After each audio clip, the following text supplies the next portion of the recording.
cada um de vocês aqui de Nobres, parabéns. É impressionante esse lugar. Impressionante. A gente de São Paulo acho que meio arrogância, São Paulo, máximo, e é o máximo mesmo, mas quando você chega e vê um centro espírita neste porte, e não só o tamanho, mas o cuidado que vocês têm, a beleza de tudo aqui, como equipado, arrumado, encantador. Então, muito obrigado pelo convite, parabéns a vocês.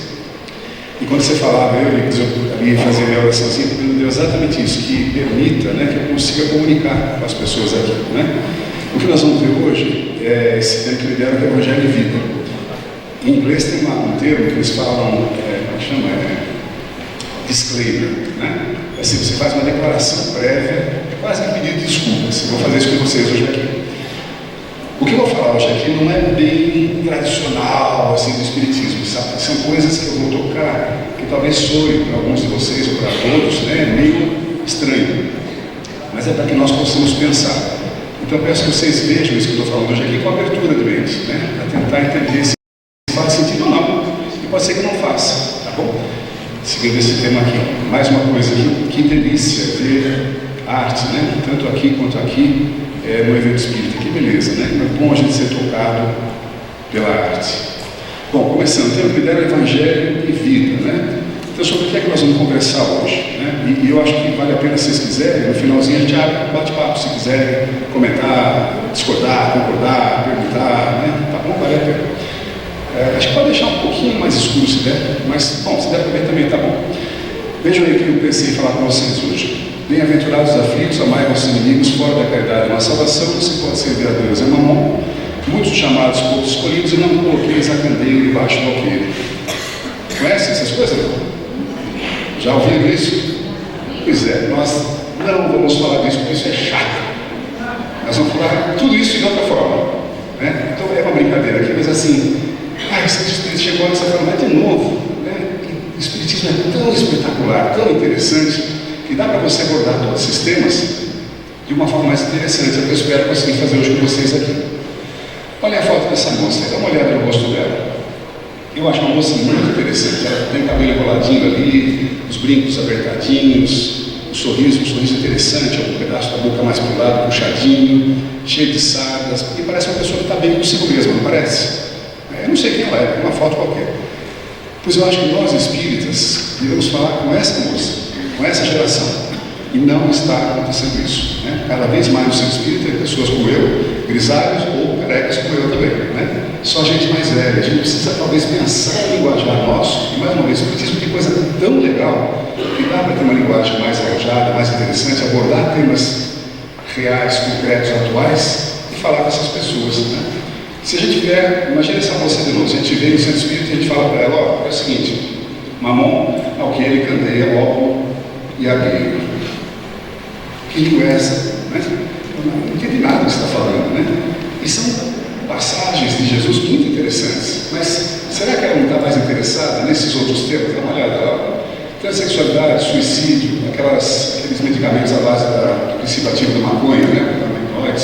Fake news, sustentabilidade, burnout, um problema seríssimo hoje em dia nos trabalhos, né? Sustentabilidade, armamentismo, carreira, vegetarianismo, feminicídio, sororidade, racismo, filosofia, aborto, homossexualismo, machismo. Esses temas fazem parte da nossa vida, do dia a dia.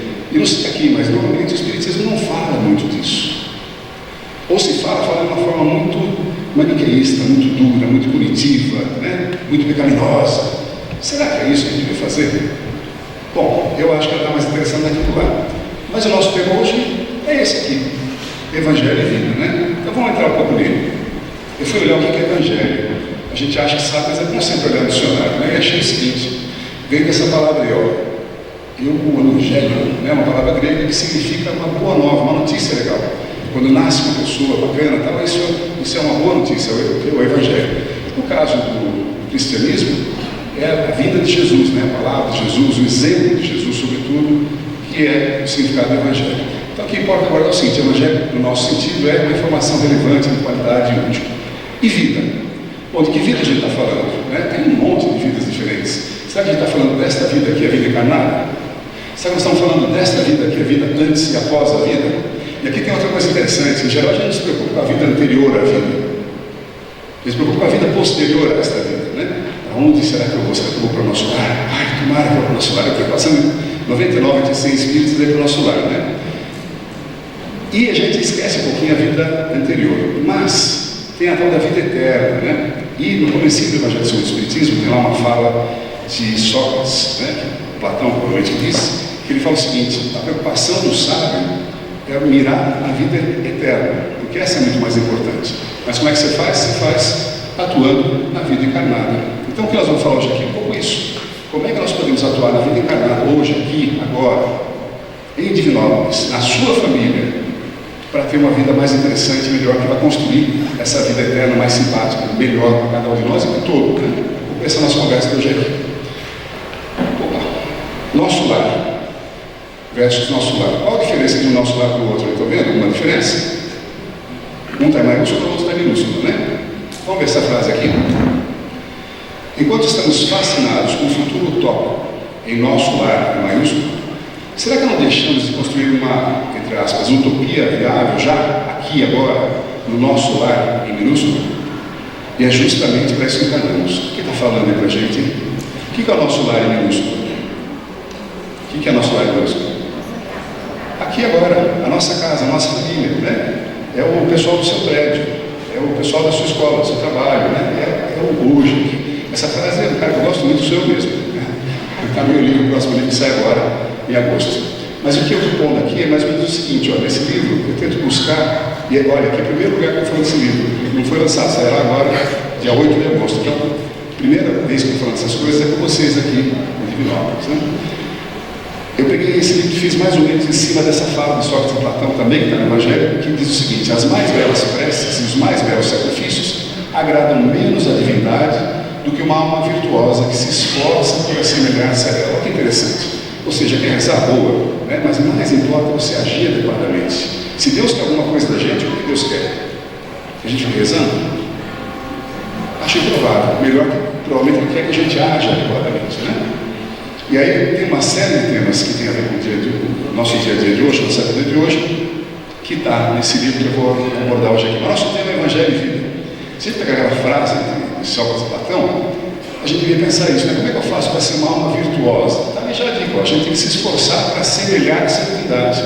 Então é um esforço, é um trabalho, é um querer. A gente quer, a gente está pronto para isso, a gente age dessa forma, né? E para mim a palavrinha-chave é essa letrinha, o E, né? Como é que eu faço para juntar o Evangelho com a minha vida? Como é que eu faço para juntar a minha vida com o Evangelho? Como é que eu faço essa conexão? Que é uma conexão que vai e volta.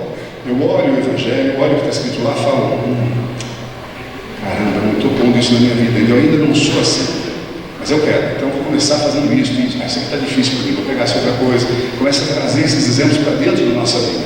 E o caminho de volta também, olha a minha vida e projeta o Evangelho para ver o quanto eu já estou dentro dessa história. E claro que não é só o Evangelho de Jesus, está certo?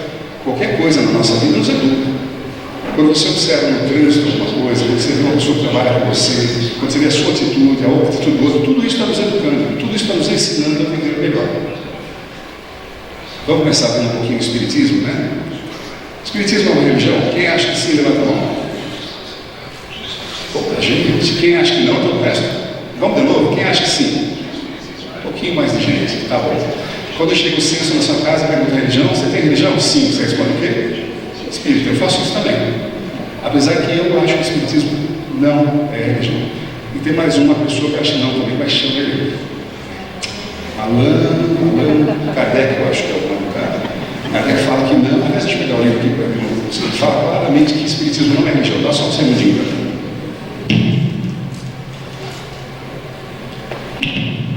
Esse livro aqui tem um dono, só que tem um exemplar, é do tal do livro, certo?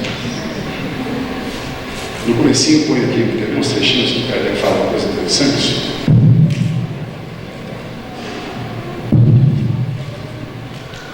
Ó, trechos de Kardec. E o que é Espiritismo? Nós, os espíritas, não somos ateus, mas isso não implica, de nenhum modo, que sejamos religiosos. Mais direto que isso é possível, né? Não somos ateus, ou seja, acreditamos que existe um Deus, mas não somos religiosos. No outro trecho aqui, deixa eu ver que livro que é, acho que é o mesmo livro. O Espiritismo não era senão uma simples doutrina filosófica, e foi ela mesma, a Igreja Católica, que o engrandeceu, apresentando como um inimigo terrível. Enfim, foi ela que o proclamou como uma nova religião. Para ele, uma religião. na Revista Espírita de fevereiro de 62, 1862. Assim, essa pobre escolinha do Espiritismo, tão ridicularizada e tão atacada, da qual quiseram a todo custo fazer uma religião, gratificando com templos e sacerdotes, grandes e pequenos, que ela jamais viu. E por fim, naquele livro espetacular que vocês não leram, eu recomendo um livro muito chamado Viagem Espírita em 1862. Já leram, Kardec? É um livro pequenininho, fininho, quase ninguém conhece, é muito bom. Viagem Espírita em 1862. Nesse livro ele fala o seguinte, olha a preciosidade que Kardec fala aqui. É preciso não esquecer que o Espiritismo se dirige a todos os cultos. Portanto, não deve adotar as formalidades de nenhum em particular. Agora, olha o que vai falar, presta atenção. Isso aqui choca muito espírita. Está lá, Kardec. O Espiritismo é um terreno neutro, sobre o qual todas as opiniões religiosas podem se encontrar e dar-se as mãos. É missão do Espiritismo abolir o antagonismo religioso. E aí ele fala no outro trecho, tem um trecho que ele fala que não é para rezar o Pai Nosso, é isso que choca, eu não sei onde está aqui. Ele fala assim, não reze o Pai Nosso no centro espírita. Como assim? Vocês rezam o Pai Nosso aqui não? Sim? Ele fala, não façam isso. Por que Kardec falou isso, gente? Por quê? Porque é para ser um ambiente ecumênico. Se eu rezo o Pai Nosso, que é católico, eu preciso pôr um tapetinho aqui do muçulmano virado para a Meca fazer a oração dele ou não, né? Eu preciso permitir um judeu ocupar, fazendo as orações dele, né? Todo mundo budista, candomblessista, budista, né? Então olha que interessante, o Espiritismo, na visão de Kardec, é amplo, é para todo mundo, e por conta disso não é uma religião. Isso tem importância? Não, mas é só para a gente pensar um pouco o que é o Espiritismo. Para mim, é uma filosofia. Esse foi o texto de Kardec. Ser religioso, eu pergunto a vocês, é o mesmo que ser espiritualizado, sim ou não? Vou mudar a pergunta. Para ser espiritualizado, precisa de uma religião? Sim ou não? Não, né? Mas a gente acha que sim. Várias religiões falam assim, se não for através da minha religião, você não fala com Deus, só através de mim, né? Só eu salvo. Esse é um textinho do livro que eu acho que vale a pena mostrar para vocês. Religião e espiritualidade. Esse texto, na verdade, é de Feliberto, eu adaptei e ampliei para pôr no livro. Mas olha que interessante. Claro que tem controvérsias, vocês podem concordar ou discordar em vários aspectos. Do lado esquerdo, que é a religião, do lado direito, que é a espiritualidade. A religião tem cerca de 5.000 anos, a espiritualidade sempre houve, desde que o homem é homem, desde que existe. Né? Religião é a autoridade religiosa, é o Papa, é o Bispo, é o Sheik, é o Rabino, né? O Pai de Santo. Na espiritualidade não tem, a autoridade é você. Controle e poder é a religião, né? Se controla o que acontece. Na espiritualidade, livre-arbítrio. A religião é instituição, a espiritualidade é vivência. A religião é sectária, a espiritualidade, inclusive, como sectária. Se você não é da minha religião, você é um infiel, eu vou te matar. Ou isso não acontece. Ou isso acontece. Olha essas guerras todas pela religião, né? Uma loucura esse negócio. Religião é mistério, eis o mistério da fé. Religião, a espiritualidade não, a explicação. Deixa eu te contar como é que funciona para você entender. Religião é dependência, espiritualidade, empoderamento. Religião tem muito da culpa, pecado, culpa. Na espiritualidade é um aprendizado. Você vai reencarnar para você aprender como é que você vai lidar com isso, né? Mais suave. Devoção para a religião, meditação, no caso da espiritualidade. A religião é uma coisa pública, você vai no ambiente. A espiritualidade não precisa, você pode fazer na sua casa sozinho se quiser. Na religião, eu quero ser socorrido. Aliás, o espiritismo também, né? O cara vem aqui para tomar um passe. Tem passe lá onde você vai? Ah, então eu vou, né? Quem que é o médico bacana do passe? É ele ou ela? Para quem que eu vou? Não tem isso, né? Qual que é o passe forte, exatamente? E o cara vai embora depois. Em vez de se corrigir, não, só que é o passe, né? Na espiritualidade, não tem isso, né? Você se socorre, você aprende a se socorrer, não errar, não ficar mal. Milagre, no caso da religião, na espiritualidade tudo tem uma explicação. A religião é paixão, na espiritualidade mais suave é o amor, e a religião foi uma instituição humana criada por homens, e a espiritualidade não, uma coisa no meu entendimento divino. Tem dois tipos de espiritismo, não? A gente viu religião e espiritualidade. Tem dois tipos de espiritismo, vocês acham um tipo só? Tem gente estudiosa que fala que tem vários tipos, não é um nem dois, mas eu peguei dois aqui que eu acho que são os mais importantes. O espiritismo religioso e o que eu estou chamando de espiritismo filosófico. Tem diferença entre eles? Também pus uma tabelinha, olha se vocês concordam ou não. Do lado esquerdo religioso, do lado direito filosófico. É polêmico, tá? Então aí vocês fiquem me odiando por isso, mas é para a gente conversar e ver mesmo, né? O espiritismo religioso, ele é protecionista. Vem cá que eu cuido de você. O filosófico não é protecionista. Vem cá que eu vou te ajudar você a se cuidar, você a se libertar. Religioso, explica, conforma e consola. Calma, é assim mesmo, você está pagando, você está reencarnando para pagar um crime seu. Fique tranquilo, reze, está tudo certo. Esse é o consolo. Como é que é o filosófico? Ele questiona, educa e empodera. Peraí, vamos ver o que você está sofrendo, o que está acontecendo, qual é que está sendo a sua ação. E aí você se educa e sai disso. Né? Religioso, passivo. Filosófico, ativo. Religioso, dócil.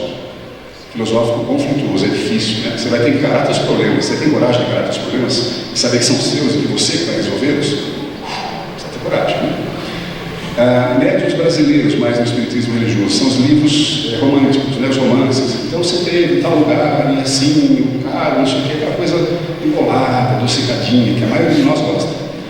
E como é que é o espiritismo filosófico? Daí são os livros de Kardec, certo? Exato. Hierárquico, o outro autor, sem liderança, não tem uma liderança no espiritismo filosófico. O religioso, em geral, tem um médium famosão que fica meio que sendo dono do espiritismo. Eu vou falar em nome dos espíritas. Ninguém pode falar em nome dos espíritas. Não tem marca no espiritismo. Todos nós podemos falar sobre o espiritismo, mas nenhum de nós é dono do espiritismo. Nem Kardec é dono do espiritismo. Ele falava, eu sou um simples organizador do que vem da espiritualidade. O interesse do espiritismo religioso é mais um fenômeno, né? Mediunidade, passe, psicografia, caridade e tal. No filosófico é mais um raciocínio, filosofia e a educação que nos faz pessoas melhores, para que a gente sofra menos. O foco para cá é uma vida mais significativa, com mais atenção, melhor de si mesmo, tal da reforma íntima, tá certo? E muita preocupação no pós-morte. Como é que eu vou estar depois que eu morrer? Eu vou encontrar minha mãe? Onde é que está meu pai que já morreu? Essa é a preocupação pós-morte. No filosófico é mais o dia a dia de hoje, uma vida também significativa, mas com maior atenção melhor da sociedade como um todo. E a vida nesse momento presente. Como é que eu atuo aqui para que, sei lá, Divinópolis seja um lugar melhor para se morar? Essa é a preocupação do filosófico. Linguagem mais empolada aqui, linguagem mais simples lá, crença, lógica, fé, estudo, tolerância e compreensão. Qual é a diferença de tolerância e compreensão? Para mim, tolerância é uma coisa ruim. Eu tolero esse comportamento aí. Eu não concordo, mas eu tolero. É ruim, né? Compreensão é muito melhor. Eu entendo que você pensa diferente de mim. E a gente pensa diferente, mas está tudo certo. É mais difícil, né? Mas é muito melhor do que só uma tolerância, que é muito arrogante. Caridade material, justiça social, vocês fazem bastante caridade material que eu vi nos vídeos, no site, né? Toneladas de cestas básicas, isso é ruim? É ruim, não é? Claro que não é necessário, infelizmente ainda é necessário. Mas bom será, e nós deveríamos todos estar agindo também para não ser mais necessário, para que ninguém mais passe fome e precise de uma cesta básica, para que ninguém mais more na rua. Não faz sentido, no século XXI, ter gente imprimindo na rua e gente com dinheiro que não acaba mais, né? Essa é a diferença desses dois. Justiça divina, didática, a gente vai falar disso daqui a pouquinho. Este aqui é mais orai, aquele lá é mais vigiai, ou seja, rezo. Esse que fala cuide para não errar. Pedir, obtereis, aquele lá é buscar e achareis. Percebe que é uma coisa mais ativa? Este acolhe, aquele apoia, este ser curado, aquele aprender a se curar, independência e autonomia. De novo, isso aqui é uma visão. Não quer dizer que seja ok, correto, mas só para a gente pensar um pouco a respeito, né? Acho interessante olhar esta foto aqui. Esse é o cemitério perto da Chese, em Paris. É o túmulo de Kardec. No túmulo de Kardec é muito interessante, porque primeiro está cheio de florzinha e bilhete. No túmulo de Kardec, o cara deve falar, os caras não entenderam nada, eu não estou aqui, né? Mas está cheio de tudo em português. São brasileiros que vão lá e põem, olha, ajuda minha mãe, quero arrumar emprego, isso aqui. Mas além disso, olha que interessante, está escrito ali na lápide dele, lá no busto dele, fundador da filosofia espírita. Não está escrito fundador da religião espírita, né? E quem é que escreveu isso? Quem conhecia Kardec, Amélie, a esposa, né? E os amigos próximos. Então a visão dele era completamente filosófica, não religiosa, né? Por quê? Porque ele tinha muita prevenção com relação aos abusos da religião. O que é espiritismo? Tem uma frase, mas vocês concordam. Eu diria o seguinte, está no livro meu também. O espiritismo é uma filosofia do bem viver, em que se estuda como estar em harmonia conosco e com os demais. Ele nos auxilia pelo esclarecimento, incentivando o autoconhecimento e o autoaperfeiçoamento. Vamos ver cada pedacinho. Primeiro, filosofia, já falamos. Segundo, estuda. O espírita, se você considerar o espiritismo religião, segundo o censo, é a religião que mais anos de estudo nós temos. Que bom! O espírita lê muito mesmo. Eu nunca fui um grande leitor. Hoje eu leio muito mais, graças ao espiritismo. Até escrevo, olha que coisa maluca, né? Então ele ajuda a gente a pensar, raciocinar, estudar. É muito importante estudar. Na minha opinião, estudar Kardec. Deixa esses livrinhos de água com açúcar, de romance espírita, para lá, tem tanta coisa Kardec. Eu estudo Kardec há 40 anos, e estou longe de compreender tudo. Né? Nem comecei a revista espírita, para vocês terem uma ideia. A gente quer estar em harmonia com quem? Sobretudo com os demais. Não só comigo mesmo, mas com os demais. Né? Como? Pelo esclarecimento que veio pelo estudo e fazendo o autoconhecimento e autoaperfeiçoamento, que você pode chamar, se quiser, de começa com a reforma e acaba com o íntimo. Uma coisa. Né? É que eu acho que esse tema é mais completo que reforma íntima, mais fácil de compreender. Pergunto a vocês, os espíritos são sábios? Sim ou não? Depende, né? A resposta boa é depende. Quando você souber alguma coisa espiritismo, você fala depende, mas está sempre certo. Né? Mas é depende mesmo. Né? Quem são espíritos? Somos nós outros acá? Não, estou vendo um monte de espírito aqui. E eu não sou vidente, estou vendo só os encarnados. A hora que a gente morrer, nós vamos mudar, vamos ficar maravilhosos, perfeitos, santinhos. Coisa nenhuma, né? Um cara que é picareta, será um espírito picareta. Um cara que é generoso, será um espírito generoso. Um que é racista, será um espírito racista. E assim, tudo. Então, cuidado com essa coisa. Não, o espírito que falou. Uma vez eu estava, até comentei hoje, estava conversando com... Era um debate online, numa dessas lives, né? Com um queridíssimo amigo meu, que tem uma visão diferente da minha. E chegou uma hora, a gente estava discutindo uma coisa qualquer, e ele falou assim, não, a espiritualidade falou isso. Eu falei, interessante, que espiritualidade? Não, os espíritos, que espíritos? A gente não sabe quem é o espírito. Então, o Kardec cansa de falar, olha a qualidade da comunicação, não aceite tudo que vem dos espíritos. Um autor que eu li esses dias falou que Kardec usou só 3% de tudo que ele recebeu da espiritualidade. Olha que critério que o senhor teve para passar adiante as coisas que ele passou. Né? A gente devia fazer o mesmo. Você está com um problema sério, você entrou no ônibus, você para a primeira pessoa do ônibus e fala assim, me ajuda a resolver esse problema, o que você acha disso, hein? Você faz isso?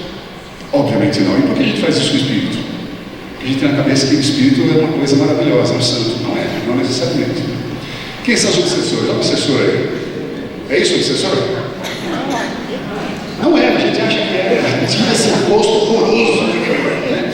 Eu que sou uma pessoa tão boa, esse horror que esse gosto que ia trabalhando na minha vida, não é isso. Quem é o obsessor? Uma pessoa exatamente igual a mim e a você. Quem sabe nós não somos obsessores de alguém nesse momento. Encarnado ou psique-encarnado. Um obsessor chama marido, outro chama mulher. Conhece? A gente obsedia o outro. Quando morre uma pessoa, a gente pode ser obsessor daquele que morreu. Fala, não vá, fique, não me deixe. Eu não vivo bem sem você. O cara fala, pô, estou ofendido, tem tanta coisa legal para eu ver, mas a pessoa que eu gosto está sofrendo lá por mim, que loucura, deixa eu lá ajudar. E o cara fica aqui preso. Né? Então, olhem, cuidado com esse conceito de obsessor. O obsessor é uma pessoa igualzinha a mim e você. Isso é a beleza do espiritismo. A gente não arranca o obsessor. Sai em nome de Jesus. 1, 2, 3, 4, 5, 6, 7, 8, 9, 10. Não é assim, né? O que é desobsessão? Uma conversa. Você está bem? Não, estou bem. Mas o que você está fazendo? O que você está fazendo? Eu odeio ele. Você não sabe o que ele fez? Ele era feitor de escravos, eu era escravo, estuprou minha filha, matou meu filho. Tá bom, mas tá bom para você? Não, mais ou menos. Também não estou feliz. Então, vamos tentar. E pela conversa você tenta fazer um diálogo. Que é exatamente o que a justiça já faz hoje. Tenta resolver as coisas antes do pau. Né? Então é importante compreender isso. O obsessor é uma pessoa que precisa de carinho e amor exatamente como você. O tempo que eu fazia desobsessão no Centro de Futebol de São Paulo, não fazemos mais, infelizmente. Eu adorava, porque o cara vinha babando, louco da vida, eu não conseguia nem ter medo de odiar o cara, era uma amorosidade que brotava, que não era minha. Eu falei, nossa, que coisa interessante. Essa amorosidade que nós devemos ter com todos os obsessores, inclusive os encarnados da família. Ih, aí é difícil, hein? Como é que a gente faz para evitar uma obsessão? Como é que faz? Fácil. Arruda na orelha, saboroso no bolso, é isso?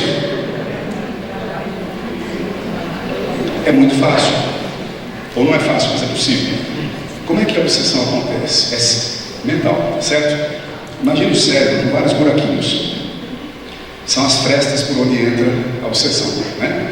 Para um que é arrogância, né? Para outro que é sofrimento, para outro que é sexo desregrado, para outro que sei lá, mil coisas que podem ser entradas. Pense quais são as suas entradas. Bloqueie. Veio uma ideia ruim, você falou, deixa eu pensar nisso, deixa eu tirar isso da minha cabeça. Não dá acesso àquele que eventualmente pode estar querendo obsidiá-lo, porque, sei lá, alguma pendência, alguma coisa assim, né? Então dá para evitar a obsessão levando uma vida mais atenta, mais cuidado. O que é fé para o espírito? Isso também eu falo lá no livro, né? O que não é fé para o espírito? Vê se vocês concordam. Eu não consigo entender muito quando a pessoa fala assim, eu tenho muita fé, sei lá, no Dr. Bezerra Menezes, ou tenho muita fé em Jesus, ou tenho muita fé em quem seja. O que quer dizer você ter? Primeiro, o que quer dizer muita? Como é que você mede a fé? Por quilo, metro quadrado, metro cúbico, né? É a mesma coisa que fala, esse espírito seu, que a sua família morreu, está precisando de muita oração. O que quer dizer muita oração? Ninguém precisa de muito nada, você precisa de oração, se for o caso, né? Aqui na fé, pelo que eu entendi de Kardec, estudando para pôr no livro, é uma fé diferente, que eu acho muito mais interessante. É a fé de você saber, né, acreditar, saber que você dá conta. Ou seja, não é uma coisa que você terceiriza. Jesus vem me ajudar. Você pedir ajuda dos Espíritos, provavelmente vão te ajudar. Como? Te intuindo para que você resolva o problema. Mas é você que vai resolver, certo? Essa fé, ter muita fé em Jesus, eu acho meio complicado. Eu ia colocar uma faca no pescoço de Jesus. Olha aqui, Jesus, é o seguinte, eu vou te falar, como é que chama? Falar a real para você, né? Tenho muita fé em você, hein? Não vai falhar comigo, certo? É mesmo uma troca meio complicada. Que é isso? Que é isso? Não. Você dá conta, a gente dá conta. Jesus não falou, vós sois deuses? O que quer dizer isso aí? Quer dizer, cara, você consegue. Toca a vida. Ah, mas é difícil. É mesmo. Mas eu estou encarnado aqui nesse lugarzinho complicado chamado Terra, porque a gente precisa desse ralo para poder aprender. Então vai fundo, você dá conta. Você tem o apoio da espiritualidade. Em vez de ficar tendo aquela fé que é uma fé só mística. Né? Qual a oração mais poderosa que existe? Tem uma oração bem poderosona? Tem umas orações lá no fim do Evangelho, né? Eu nem olho para lá, eu acho meio bobo, mas qual será que é? Eu diria que a oração mais poderosa é essa aqui, você viver em oração. O que quer dizer viver em oração? No que fala, não é você começa, vai, nós estamos no céu, santificado seja o vosso nome, você deve vossa vontade, santificado. É isso? Não é. Viver em oração é você ter uma vida mega bacana, que está tudo certo, legal, que você cuida, que você anda, que você está em acordo com o que você acha que é uma coisa boa. Dá para fazer isso? Deixa eu perguntar ao contrário. É fácil viver uma vida assim? É fácil até que o primeiro carro corta à sua frente, né? Daí você já buzina, xinga e passa na frente, né? Para mim acontece isso sempre. Estou voltando do litoral de São Paulo, uma fila de carro, né? Ainda passa um cara no acostamento, passa um segundo, passa um terceiro, que absurdo, que coisa. Daqui a pouco eu jogo o carro para o acostamento e vou também. Eu falo, não posso, e volto para cá. Né? É esse controle na nossa vida que é importante fazer. E quem cuida é você. Então, viver em oração, eu acho que é você estar em harmonia a maior parte do tempo possível com tudo, com todos, estar no trânsito, pensar, abençoar as pessoas. Olha, nossa, aquela árvore ali, que linda, que coisa mais gostosa. Olha aquela criança que está tendo, nossa, esse carro, não sei o quê. É ficar observando as coisas, meio que abençoando mentalmente tudo. E a gente consegue fazer isso. Essa provavelmente, de novo, se Deus quer alguma coisa, provavelmente é a coisa mais querida por Deus. O que mais agrada a Deus? Resolver nossos problemas e crescer. Não seria uma bela homenagem a Deus? Não seria muito mais nobre que ficar pedindo ou mesmo agradecendo apenas com palavras? Aliás, será que Deus realmente quer ou precisa que fiquemos demonstrando nossa gratidão e preces? Pensar, né? Deus quer que a gente agradeça? O Espiritismo fala que na oração você pode pedir, agradecer e louvar, né? Está lá. Fico pensando, mas que Deus é esse que precisa que eu agradeça? Deus tem um ego desse tamanho, se eu não agradecer, eu falar, esse é Alexandre, olha, hoje já é sexta-feira, a última vez que ele agradeceu foi terça, vou mandar uma desgraça para ele aprender a largar uma besta. Você acha, cara? Você acha que é assim? Deus é isso? Deus é tão pequeno nesse ponto? Penso que Deus não quer, não precisa que você fique agradecendo. Mais uma vez, se tem alguma coisa que Deus quer, que a gente haja direitinho, né? Muito mais importante, porque muita gente fala o seguinte, eu graças a Deus, né? Eu não peço nada, eu só agradeço, tá bom. Mas será que até isso não é desnecessário? Não é muito melhor uma vida correta, adequada? A autonomia, para mim, é essa coisa mais legal que Deus nos deu. Mais legal. O Espiritismo fala muito de autonomia, né? É aquela história, você pode fazer o que você quiser, mas nem tudo lhe convém. O que é que o Espiritismo proíbe? Nada. Uma vez eu estava dando uma palestra em Entre Rios, na Bahia, super gostosinho, foi muito legal. E aí, acabou a palestra, uma das pessoas que me convidou veio conversar comigo, uma moça, ela falou, sabe, outro dia minha sobrinha, veio ao centro, ela era de uma outra região, e veio ao centro e falou, tia, deixa eu perguntar uma coisa para você, eu posso me maquiar antes de ir para o seu centro? Claro que pode. Por quê? Não, porque a minha religião não permite que a gente se maquie. Maquie, isso é muito fácil. Né? Então veja, o Espiritismo nada é proibido, você pode fazer o que você quiser, o problema é seu. Né? Agiu bem, vai colher essa coisa boa. Agiu mal, vai colher essa coisa ruim também. Por aprendizado, não é que Deus pune. Isso é maravilhoso. Então, agora, será que a gente quer autonomia? Todo mundo topa com essa autonomia? É uma responsabilidade, na minha opinião, que alivia. Por que alivia? Porque você é dono do seu nariz. Você é dono do seu nariz em todas as situações. Né? Vou falar daqui a pouco do suicídio, inclusive o suicídio. Você decidiu suicidar. Boa, faça o que você quiser, mas é a sua decisão. Né? Espiritismo terceirizado. Dá para terceirizar no espiritismo ou não? Dá ou não dá? Olha que as pessoas acham que dá. Você vai no centro, escuta, lá no Jesus de Nazaré, vocês têm aquele negócio de pôr nome da pessoa? Tem um livrinho lá para pôr nome? Vocês têm aqui isso ou não? Ah, claro, todo mundo. E a pessoa não quer vir, não quer ficar ouvindo palestra, não quer se modificar, mas pede para você pôr o nome lá. Dá para você pôr o meu nome lá? Né? Ou o contrário, fala assim, reza para mim, vai, a sua oração é tão mais forte, Deus vai ouvir você. Chama preguiça, né? Ou não, né? Então, assim, não tem como terceirizar. A gente faz o nosso caminho, cada um de nós, o que é beleza. O professor não fará a sua lição de casa. A espiritualidade não resolve a sua vida. Ela lhe ajuda a compreender a sua vida e você toma a decisão. E é muito bom isso, né? Você ser o escultor da sua própria vida, é uma coisa maravilhosa. Que confiança de Deus em cada uma das suas criaturas. É espetacular isso. Para quem quer o espiritismo, mais uma tabelinha curtinha. Ver se vocês concordam no livro também. O espiritismo não é para quem? O espiritismo é para quem? O espiritismo não é para quem não acredita que o ser humano pode ser bom. Já ouviram gente falar, eu prefiro os animais ao homem? Já ouviu isso? Está cheio de gente que fala essa bobagem, né? Animal é lindo, eu adoro animal. Mas animal é animal, homem é homem. E o homem é superior ao animal em todos os sentidos, né? É que você não conhece meu cachorrinho, parece a vovó. Não é a vovó reencarnada. O espiritismo é para quem preza a lógica e valoriza explicações racionais e coerentes para tudo na vida. O espiritismo não é para quem não vê motivo para tornar-se uma pessoa melhor. O espiritismo é para quem está em busca de caminhos para viver uma vida mais digna. Ele não é para quem critica os outros e deseja modificar o outro. Ele é para quem já percebeu que só conseguimos modificar nós mesmos. Aqui eu quero fazer um parênteses também. Hoje não acontece muito mais, mas acontecia muito no passado. Eu fazia uma palestra em qualquer lugar, ao final alguém vinha e falava, nossa, adorei a sua fala, foi tão interessante, foi muito boa. Meu marido que tem que ter ouvido. É sempre o outro, nunca sou eu. É o marido, é a mulher, é o filho, é o pai, nunca é comigo. Claro que não, o outro talvez, mas você só cuida de você. Deixa o outro, ele cuida dele mesmo. Se nós cuidarmos da gente, talvez meio que por osmose, né, por exemplo, a outra pessoa também busca alguma coisa. Não é para quem quer soluções fáceis e supostamente milagrosas, é para quem compreende que não há solução fácil nem milagres. Sabe que é do nosso interesse nos tornarmos pessoas melhores, agindo e promovendo o bem. O espiritismo não é para quem acha que o mundo é dos espertos, cada um por si, e crê na máxima do olho por olho, dente por dente. Está cheio de gente que fala isso, né? Cheio, tem sangue barato, não leva desaforo para casa. Está cheio de gente assim. O espiritismo é para quem entende que se não nos apoiarmos e melhorarmos juntos, ninguém terá paz. Tem uma fala em Kardec, em algum lugar, nunca sei que diz o seguinte, enquanto a gente não construir um mundo melhor, não vai haver segurança. Eu não sei como é que é aqui em Divinópolis, mas a violência está em toda parte, né? Aqui provavelmente também. Ou a gente resolve a coletividade, a melhora para todos, ou não vai ter segurança. Pode pôr carro blindado, pode pôr muro alto, uma hora, né? É meio que isso, né? Compreender que a gente tem que mexer nisso tudo. A dúvida é a seguinte, você aceita assumir o volante? Que volante? O volante da sua vida. O espiritismo genuíno, não religioso, mas filosófico, nos presta um excelente serviço. Ele nos entrega a nós mesmos. A dúvida é, aceitamos assumir o volante? Você quer cuidar da sua vida? Você quer assumir que de fato você é responsável pela sua vida? Que você faz o seu caminhar? É mais fácil falar, meu chefe não compreende, eu sou uma pessoa espetacular, meu chefe não compreende isso. Eu sou assim, mas a culpa é da minha mãe, sabe? Minha mãe, meu pai, ixi, vou te contar. Né? Tudo é o outro, nunca sou eu.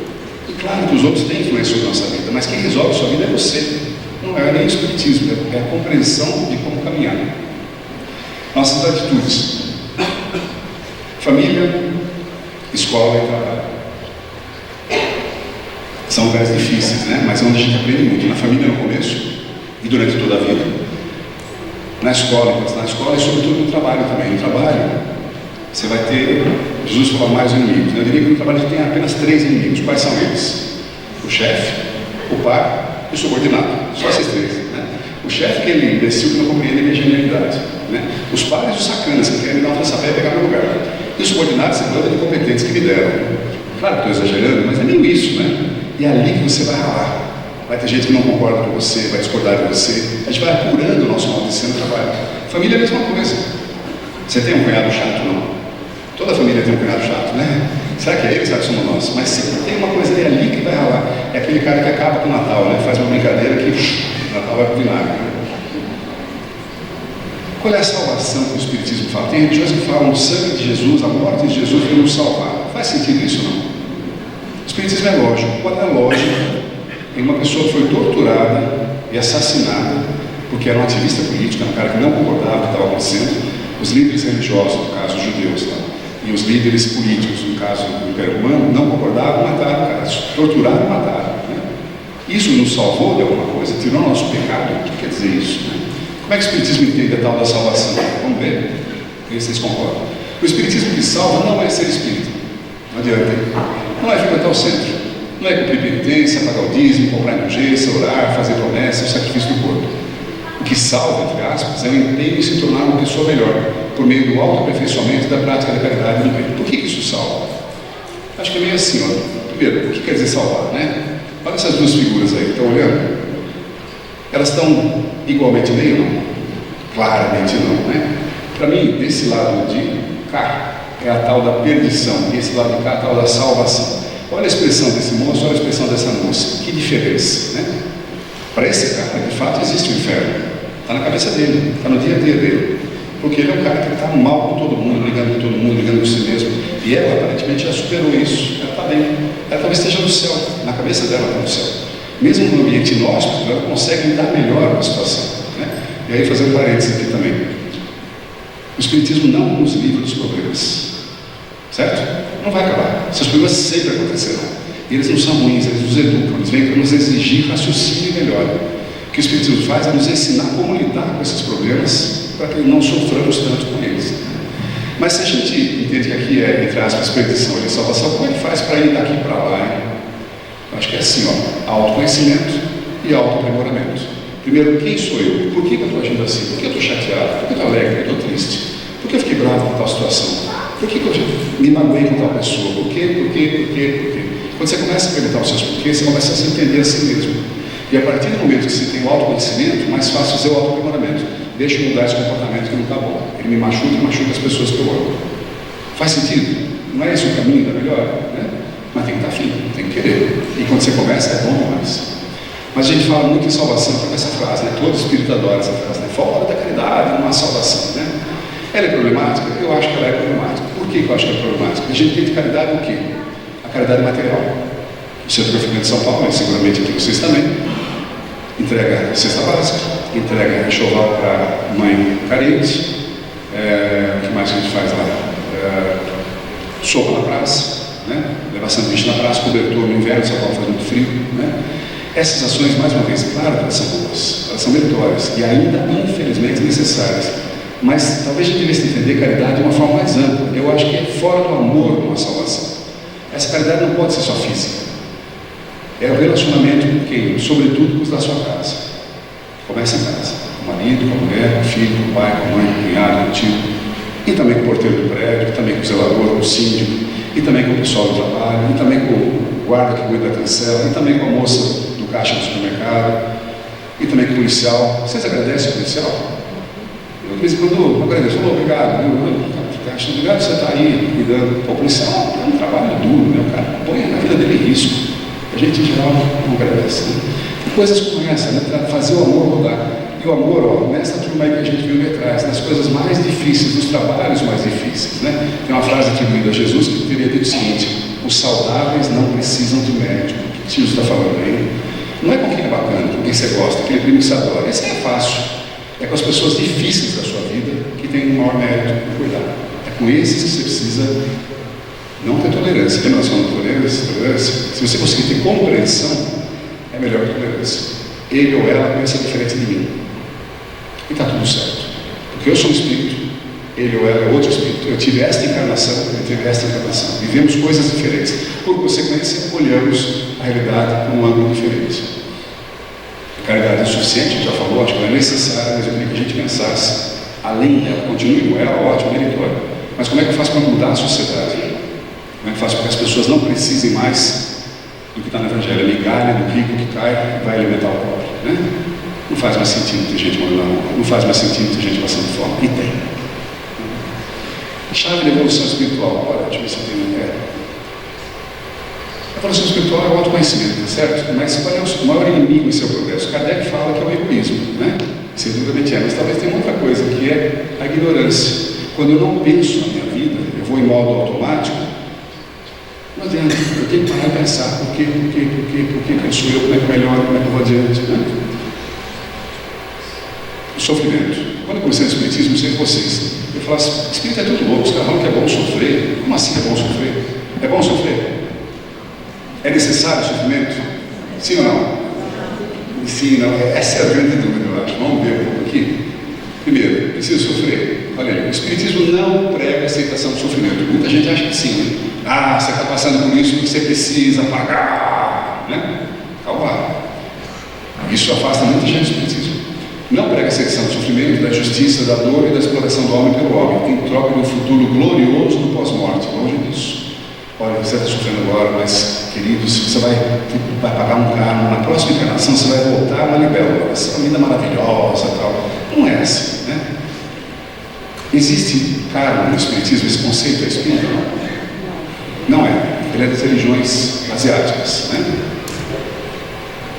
E o karma pressupõe pagar um erro. Você vai sofrer para ver como é bom. O Espiritismo não tem isso, esquecemos o tal do karma. Os problemas vêm para nos educar. Os erros, os problemas são amigos, eles não dão uma dica. Então, eu diria que Deus, na verdade, está nos educando. A filosofia espírita recomenda fortemente a atuação firme do indivíduo para modificar a sociedade por fim dos sofrimentos e injustiça. Como a gente já falou, né?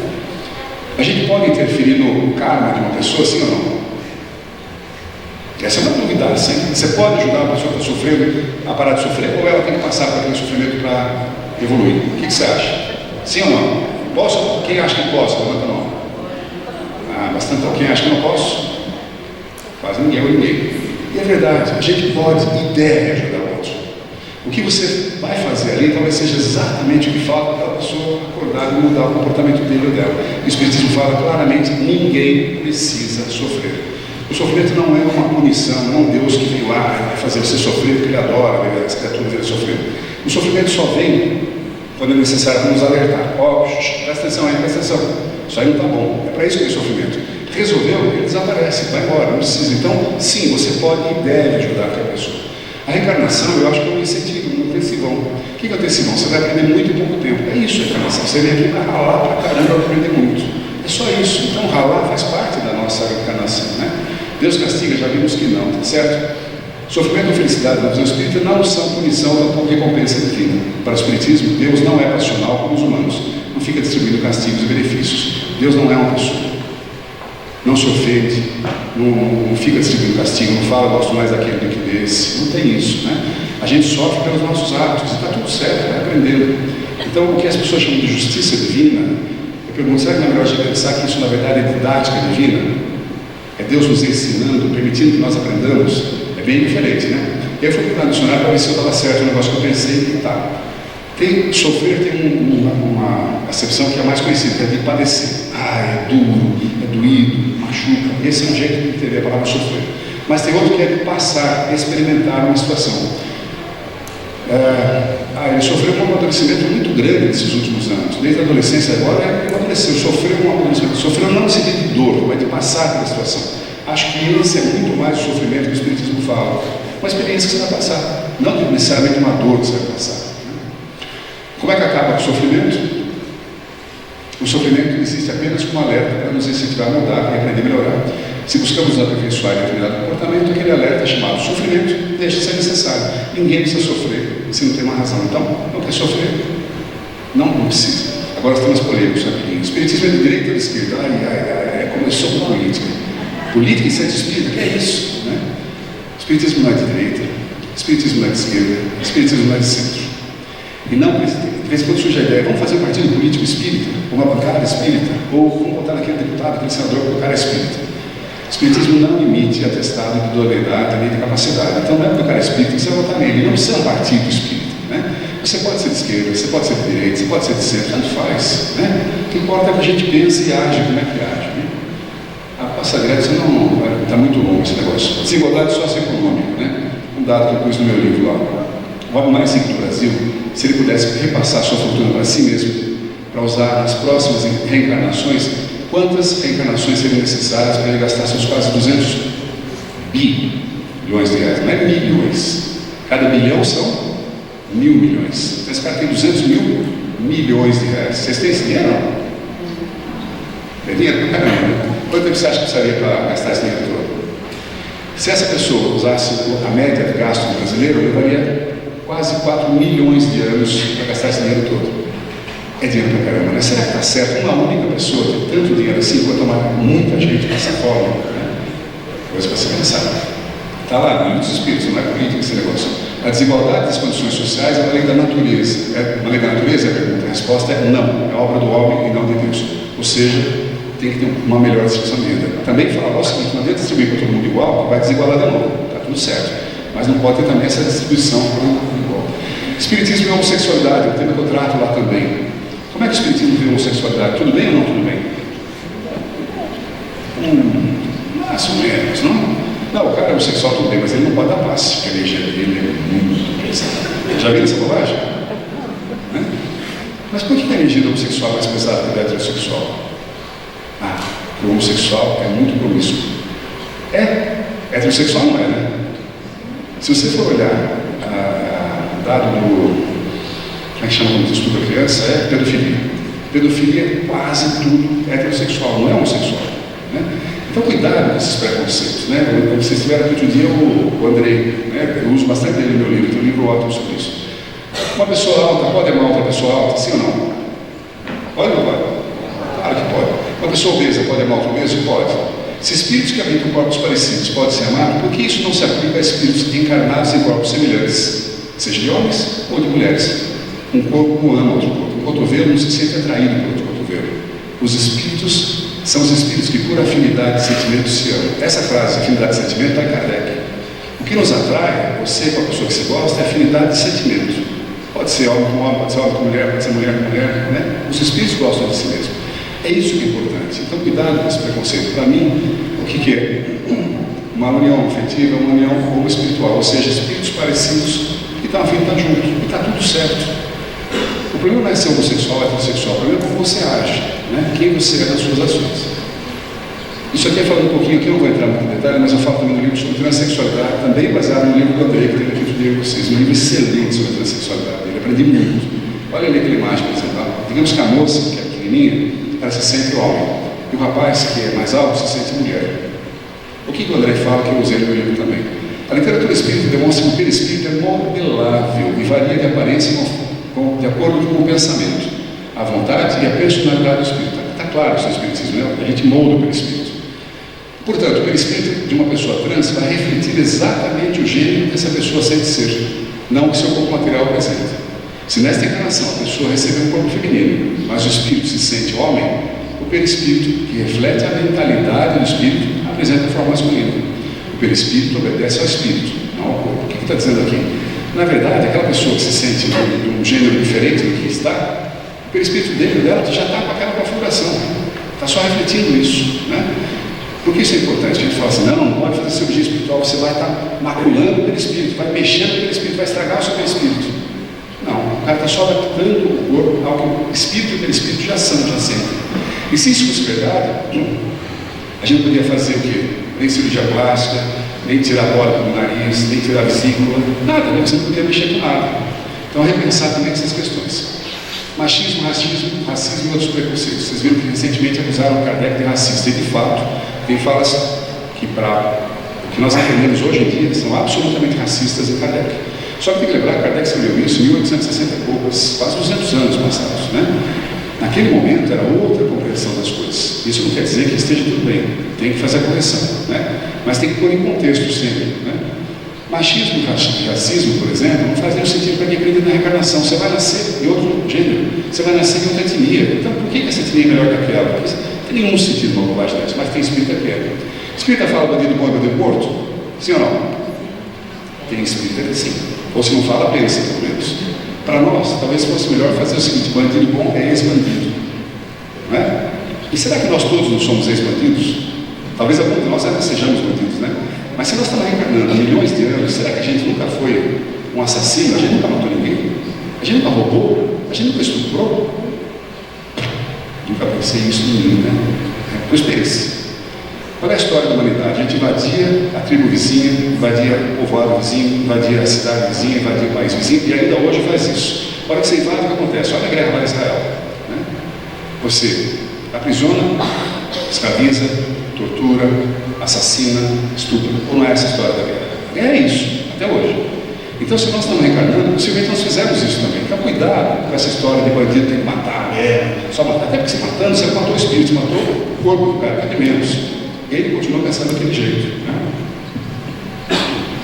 Livro dos Espíritos, pergunta 760. A pena de morte, que é bandido morto e bandido morto, desaparecerá incontestavelmente.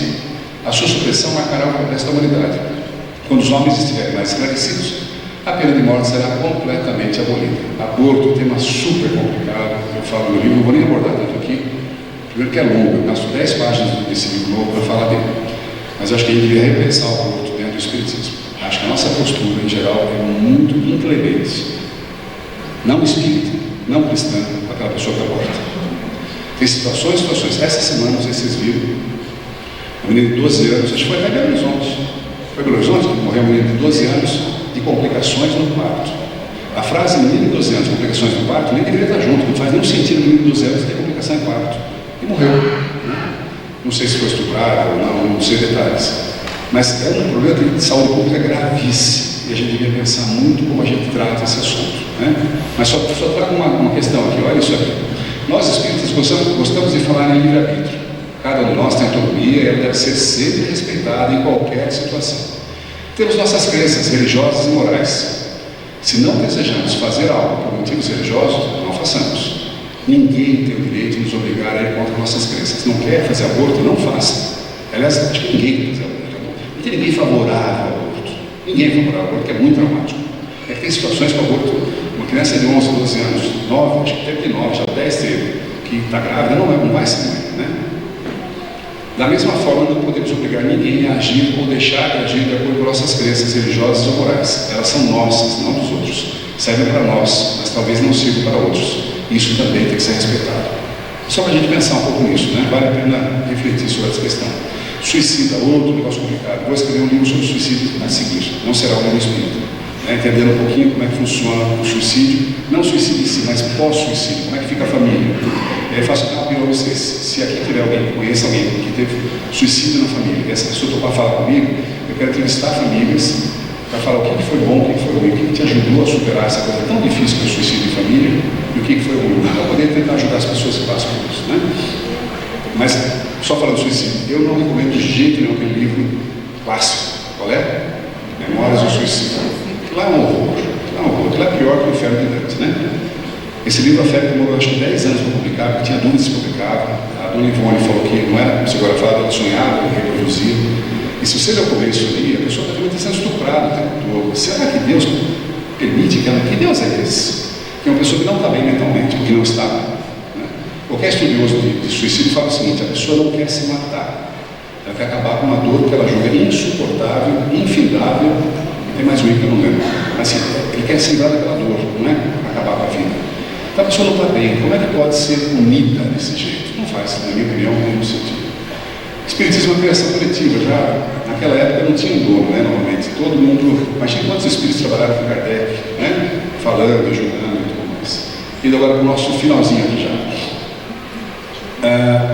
Evangelho e Vida é o tema de hoje que me deram, né? Toda essa volta eu fiz, imagino, falando um pouco disso. Para mim, dá para resumir com o tal do orar e vigiar. Essa cara é ótima, né? Que eu substituiria por vigiar e orar. Para mim, o mais importante é a gente vigiar o nosso jeito do que ficar rezando.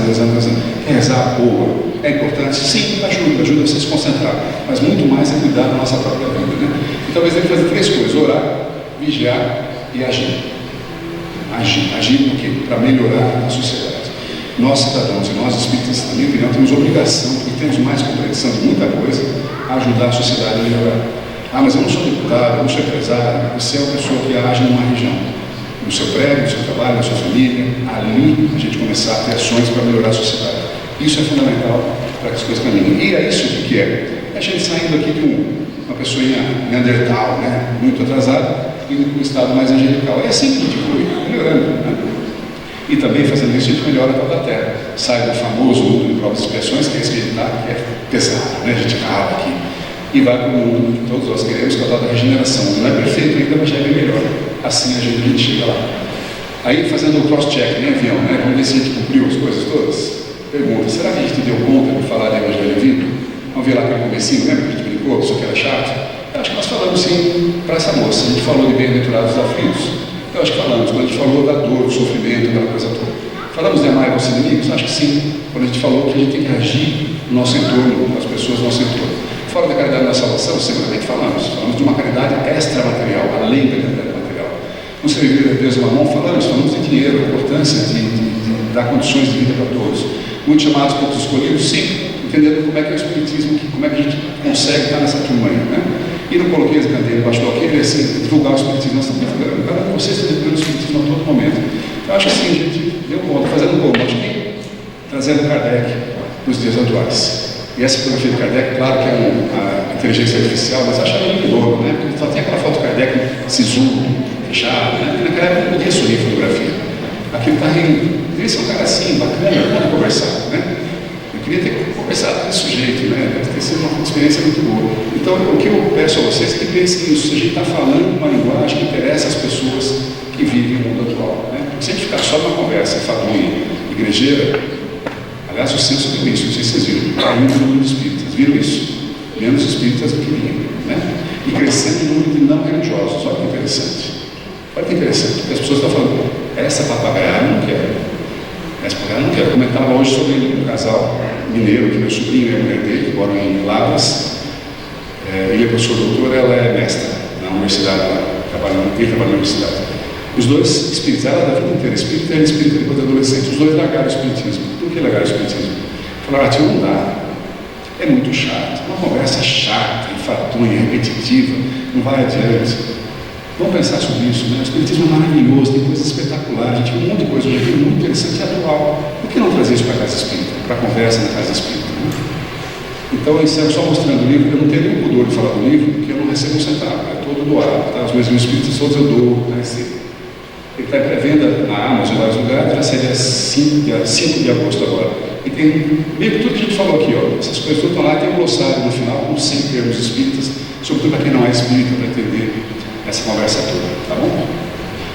Muitíssimo obrigado, gente. E se quiserem bater um papo, estou super à vontade aqui para conversar. Muito obrigado pela atenção de vocês.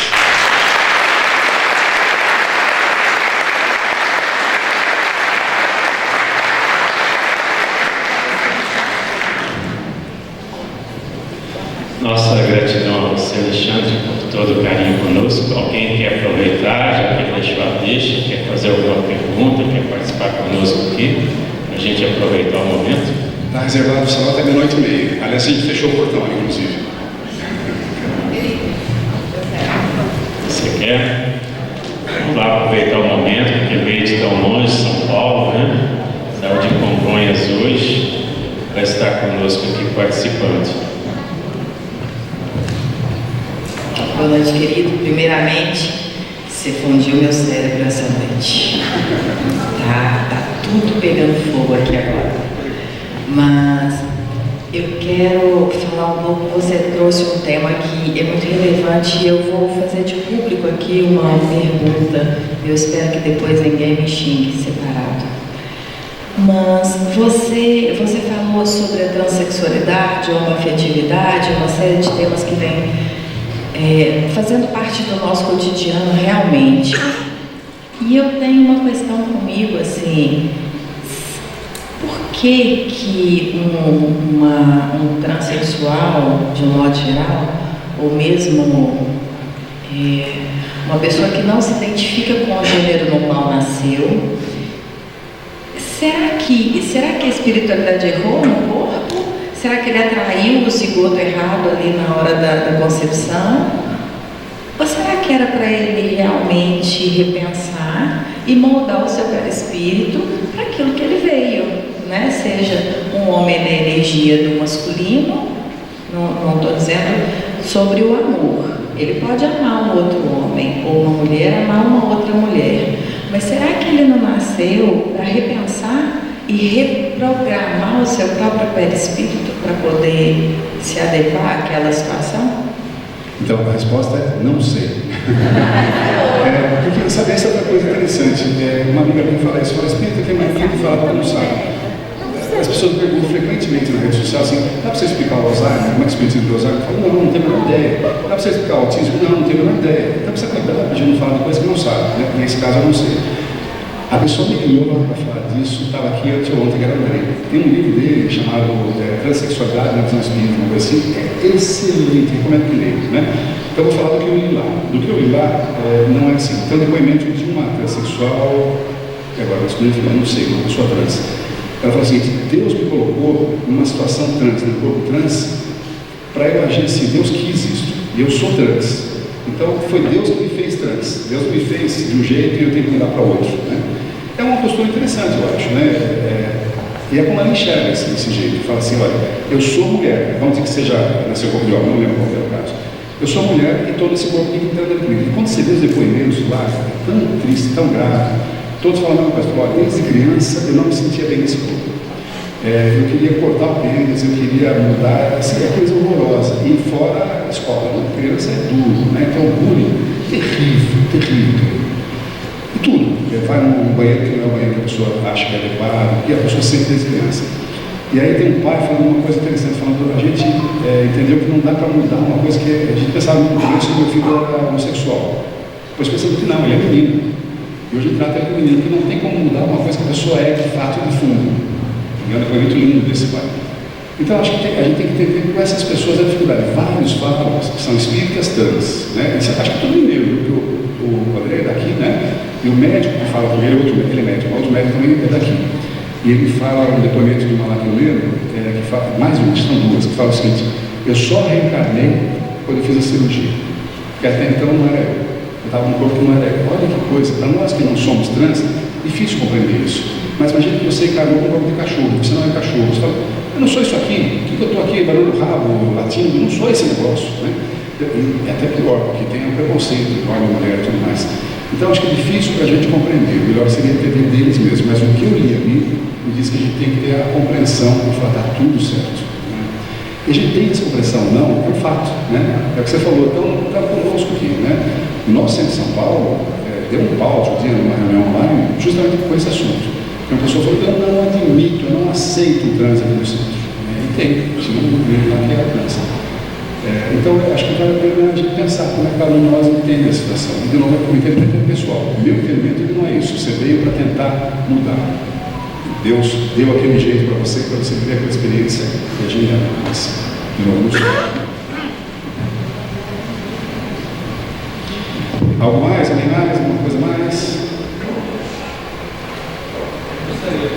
Sim, queria falar assim no microfone, a gente tem que dá lá.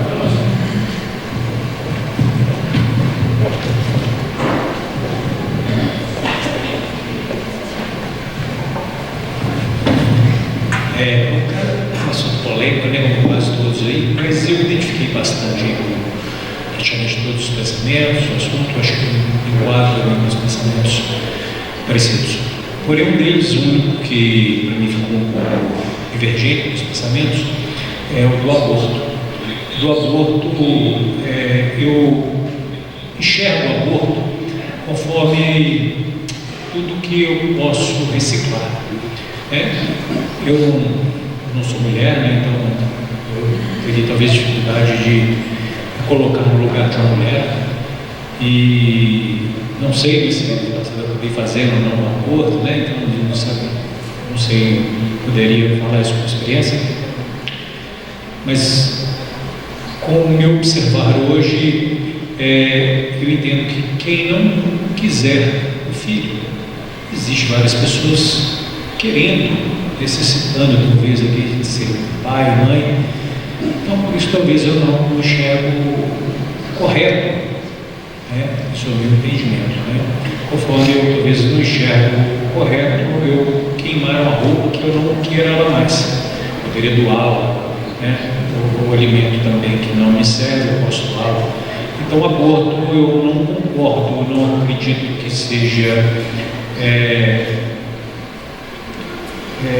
como é que eu posso falar, caridoso, porque tem muitas pessoas que querem.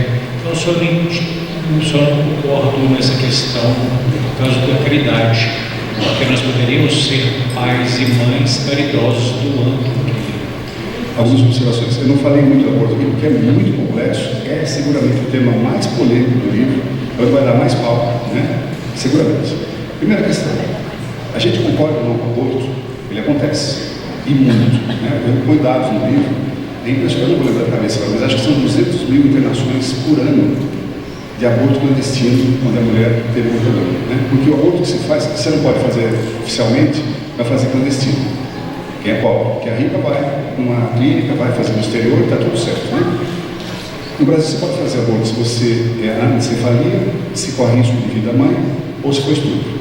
A FEB acabou de se posicionar falando, não, estupro tem que ter uma criança, né? Estupro é uma violência, né? Eu não consigo conceber um Deus que fala assim, não, vou estuprar ele, tudo bem, precisa encarnar essa criança.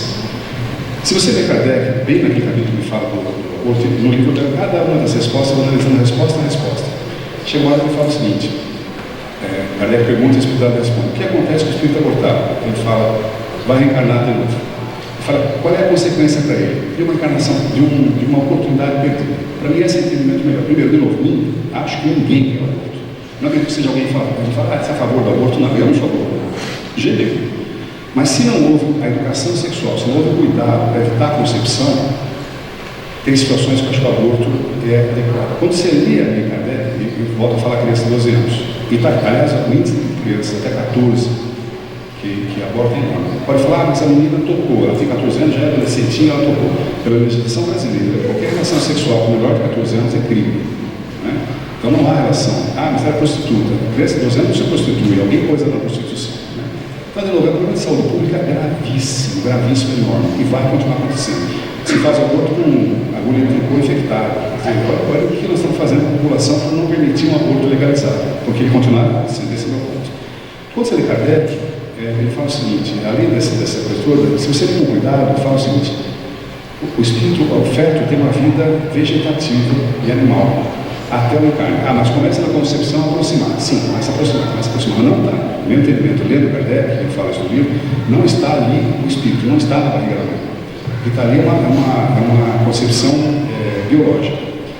A hora que ele dá a primeira inspiração, aí o espírito, de fato, já está junto daquele feto. Né? Se assim é, lendo Kardec, ele entende assim, tem uma passagem bíblica que fala igualzinho, fala o seguinte, Deus soprou na narina do ser e aí teve vida. Né? Então, na hora que ele começou a respirar. Se assim é menos complicado. Né? De novo, não é desejável, mas hoje ele toca educar as pessoas, diminuir a quantidade de adolescentes estuprados ou que têm sexo assim, ou a gente vai ter um monte de morte com problema. Então, essa é a minha questão. E ainda que fale, olha, é horrível, doa a criança, tudo que você falou, a gente precisa pensar o modo como a gente lida com isso, porque é muito pouco caridoso. Assim como o suicídio fala, uma coisa com a mulher que abortou, sabe quantas mulheres abortam? Na minha família, eu fiquei recentemente que teve um aborto, que eu saiba pode ter sido mais. Ninguém fala, mas é super bom. Como o suicídio, ninguém fala, mas está cheio. Né? Então é essa minha postura. Vamos pensar se a gente está sendo caridoso, se a gente está sendo espírito, se a gente está sendo cristão, de fato, da situação. E mais, o que acontece com o espírito que foi abortado? Perdeu uma oportunidade. Ele nunca mais vai encarnar? Claro que vai. Naquela minha família? Não sei. Pode ser em outro momento. Então, no meu entendimento, é só uma oportunidade perdida, que é ruim.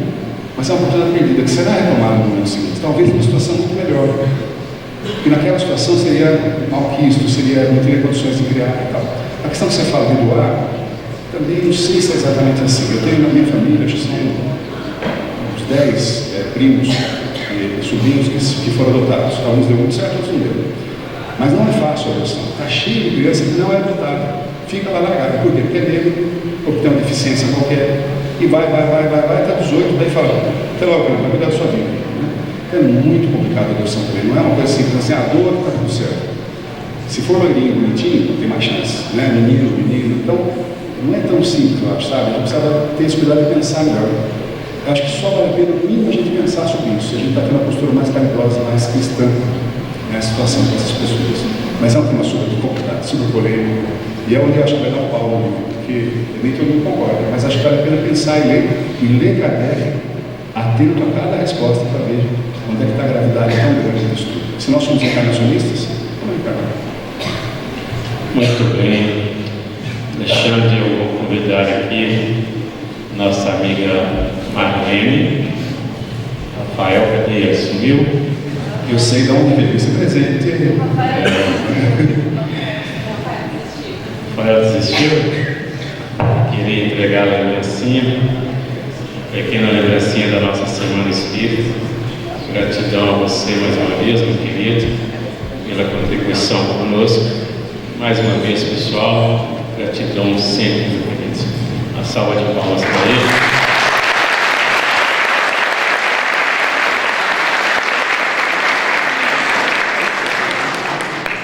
Falou que esse é meu, a essência do Espiritismo, viu, Evaldo? Evaldo, é meu.